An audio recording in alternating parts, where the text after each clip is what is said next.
When people hear the words spiritual awakening, they often imagine only the blissful side, higher intuition, more peace, deeper connection.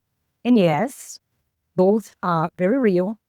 But what I discover on my journey is that awakening also brings uncomfortable symptoms, emotional, physical, and psychological shifts that can feel heavy and confusing at times. So for me, the process was a mix of uncomfortable side effects and beautiful breakthroughs. And today, in today's video, I'll walk you through both, starting with challenges I faced, then moving into the gifts that made the whole journey worthwhile.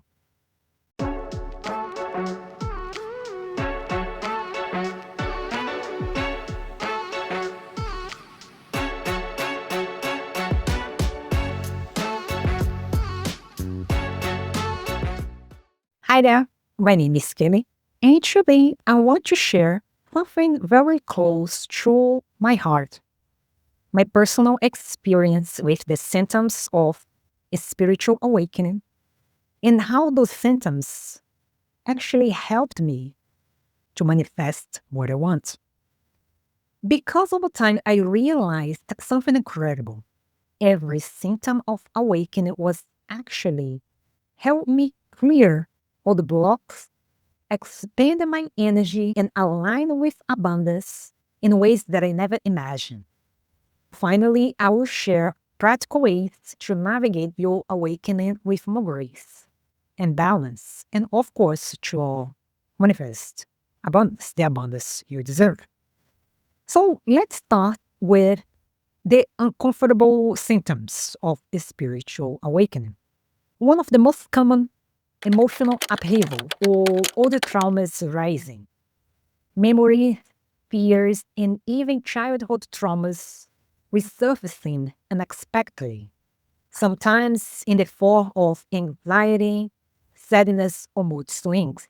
I know that a lot of people go through this. In my case, I suffered from social anxiety. And at that point, for me, it was weird because I thought it was due to the pandemic. But actually, I was going through the process of getting rid of unsubstantiated fears. And what I learned was that when these emotions show up, they offer opportunities for healing. They show up because it's time to finally release them. Or probably it's past the time. I don't know. I couldn't call in abundance while holding on to fear-based or anxiety energy, right? You probably already know that. But allowing these emotions to rise and release, I was making room for higher vibrational states such as gratitude, joy, and openness, the very emotions that attract abundance. So when I tell you is if you experience any of these negative emotions, please remember you don't need to carry it alone. Therapy, energy work, or safe communities can make this stage more manageable. And actually, they can make a whole world of difference because then you can have support. Now, another symptom, confusion and loss of old beliefs. Awakening bring moments of deep confusion. Beliefs and values I once lived by no longer resonated with me. I felt like the old me was fading and I didn't fully know the new me was yet. So what I learned from that experience is that confusion means your consciousness is expanding. It's a transition point where all the frameworks fall away so you can rebuild your life from a higher truth. And in my case, that loss of certainty was necessary because the universe was dismantling limiting beliefs that had kept me small. And letting go of the old belief allowed me to build new beliefs aligned with abundance. Like trusting that I am worthy, that money is energy, and that the universe is always supporting me. Actually, the universe is always supporting me, you, and us. And that leads to the third symptom, isolation and feeling misunderstood. Even with a supportive family, I often felt alone because awakening is so personal that it's harder to explain it to those who haven't gone through it. What is it about? Sometimes I wasn't even sure what was happening myself. Just when I was, you know, in the throes of it that I came to understand. And what I learned was that isolation gave me the space to reconnect with myself, with my own energy, with my inner being. So instead of seeking validation outside of me, well, actually, I never sought validation from anybody, but you are always asked for opinions, right? So I learned to strengthen my inner trust, and that shift from external approval or opinions, etc., to inner alignment is exactly what allowed me to manifest with more power, with certainty and clarity. It is something that I became extremely grateful because I'm a Pisces. A Pisces, you might know, tended to be people pleaser. So again, not that I was people pleaser, is that like it's easy as a Piscean to get people to, talk to you and to find a way to get things. And when you see they are all over you. So I kind of knew how to set some boundaries, but sometimes I would do it with a feeling of guilt. And that was horrible. After my awakening and learning, nowadays I do it from a place of love and respect for myself. And that leads us to our fourth symptom. Those are physical symptoms and energy shifts. Awakening also shows up in the body in the form of headache, body ache, disrupted sleep, and even heightened senses.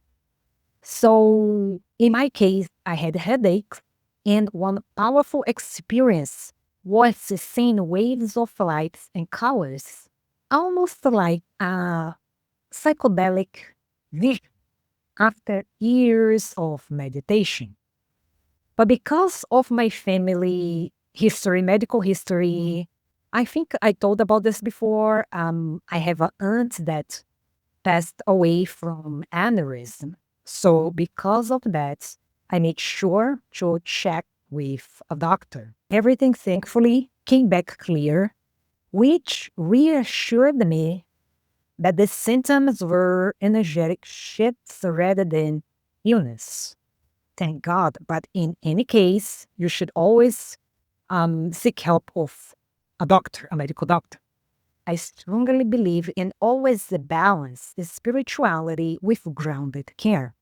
So what I learned was that after I checked my health with a medical professional first, then I trusted that my body was adjusting to higher frequencies. And there came the connection. Manifestation isn't just mental, it's energetic.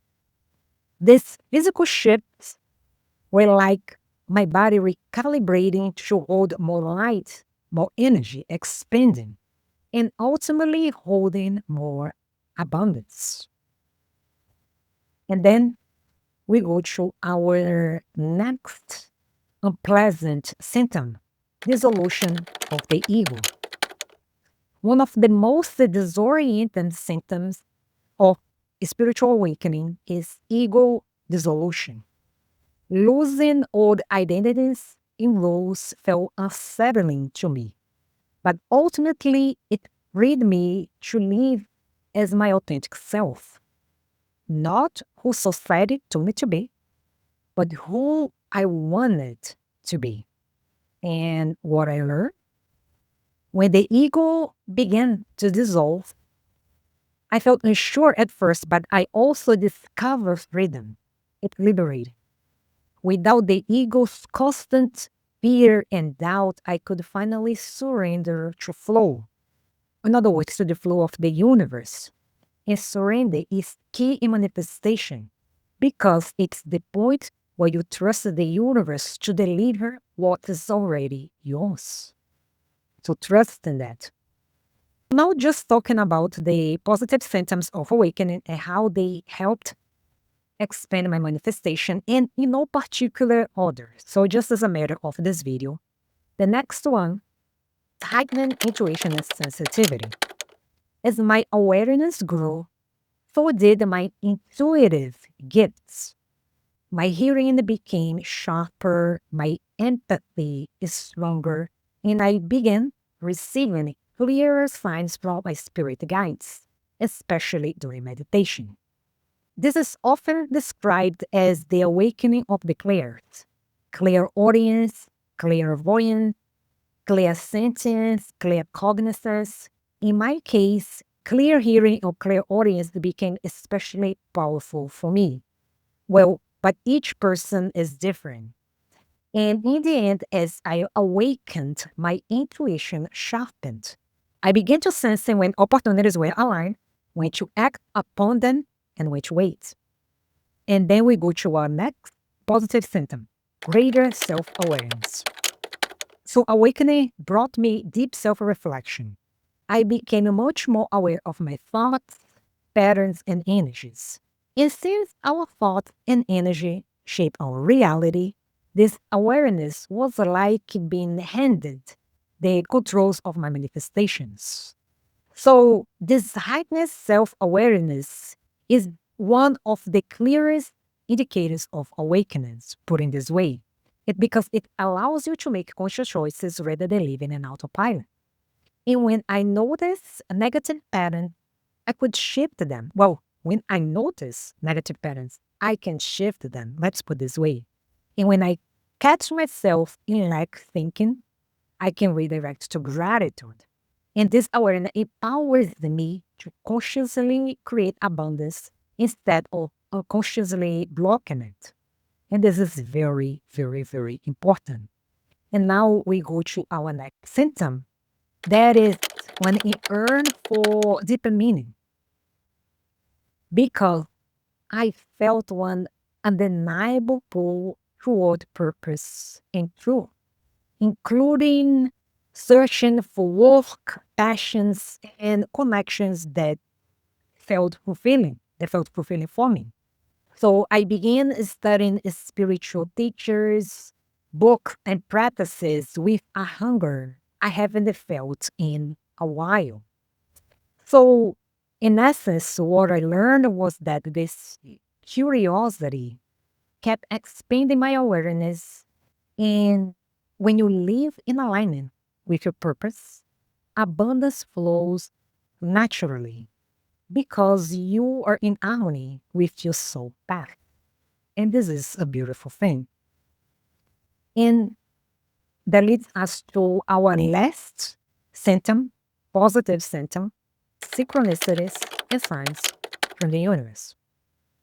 As my awakening deepened, synchronicity became constant. Angel numbers like 222, 333, 777 showed up everywhere. Birds, especially owls, became messengers in my journey. So these signs were gentle confirmations that I was on the right path. What I learned, the universe is always communicating with us. So these signs weren't random. They were actually gentle confirmations that I was on the right path. Confirmations from the universe that I was aligned, the manifestations were on their way. They remind me that I was co-creating abundance, not chasing it. And here's what I want to tell you. Once your awareness sharpens, you will notice guidance woven into everything, into your everyday life. So now that we talked about signs and symptoms, uncomfortable and beautiful ones, Now let's talk a little bit on how to navigate a spiritual awakening with grace and also in a way that can help with your manifestations. Because as we know very well, awakening is powerful, but it doesn't need it to be chaotic and it doesn't have it to make you feel miserable. So here are some practices that support me and that may help you too. First of those practices, of course, meditation. Meditation is everything for me, as you probably know already at this point. So meditation was and is my anchor throughout the journey because meditation deepened my connection with my guides. Well, actually, meditation is still deepens my connection with my spirit guides. So every time I needed to go deep into myself and search for guidance, meditation is my refuge. And during the spiritual awakening, during the process in itself, meditation provided me with peace during the upheaval. Now, another way that you can deal with a spiritual awakening with peace and with grace and helping your manifestation is allow the release. Don't fight the emotions. Let the emotions move through you because they're clearing space for something better to come. So don't fight over this. Another way, redefine your beliefs. Question all the stories about lack. You know, those stories that we pick up throughout our existence. So question those old stories and replace them with truths about abundance. Another way, stay grounded. Take a mindful walk, journal, do breath work, and connect with nature. You can do anything else, but those are great ways to ground yourself. And grounding helps you hold more energy without burning out. And this is a beautiful thing.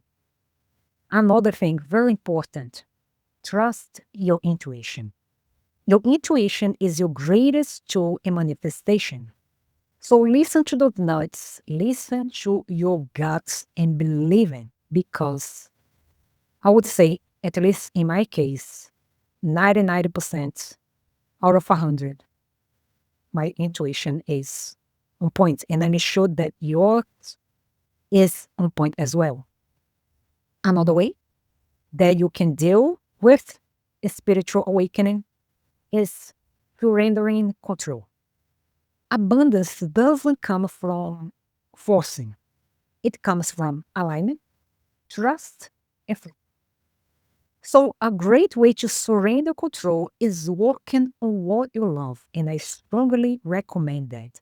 Or maybe trying some type of creative expression. For example, arts, music, writing, because those venues, those creative expressions can help you channel the intense energy of awakening and channel the energy into something healing and purposeful. And you never know, right? Just right there, you may potentially manifest something big for you.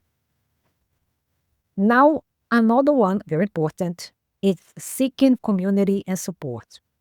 Whether therapy, spiritual circles, or online communities, being surrounded by people who understand you makes a huge difference. And this is a big one. So don't think twice about seeking help if you need it, because there are a lot of people willing to be part of your journey and help you during this process. Then finally, we go to our last resource. Well, not our last resource, our last point, which I think is extremely important, self-compassion. Because above all, it's important to be gentle with yourself. Remember, awakening is not a race. Awakening actually unfolds at the pace your soul is ready for it. So you don't need to rush. You just need to go with the flow and trust. So these are the symptoms I experienced, and I'm sure that some of you may experience some, most, all. But I needed to be honest. Looking back, I see now that my spiritual awakening wasn't just about waking up spiritually. It was also about preparing me to manifest the life that I wanted to live, to manifest a life of abundance. And I say this by clearing block, raising my vibration, and aligning with my highest self because I really needed that. I feel for me, I needed that wake up call. So if you are in the middle of awakening right now, even if it feels uncomfortable, hold it tight and know this. It's not random. It's your soul preparing you to create the life you deserve. More abundance, more freedom, and more magic than you ever thought possible. And this transformation lasts a lifetime. So I'd love to hear your experiences in the comments below. Your story might be exactly what someone else needs to hear today. So please feel free to share with us. So, my friends, this is what I have for you today. Send you love on your journey. Thank you for watching, and I'll see you next time. Take care.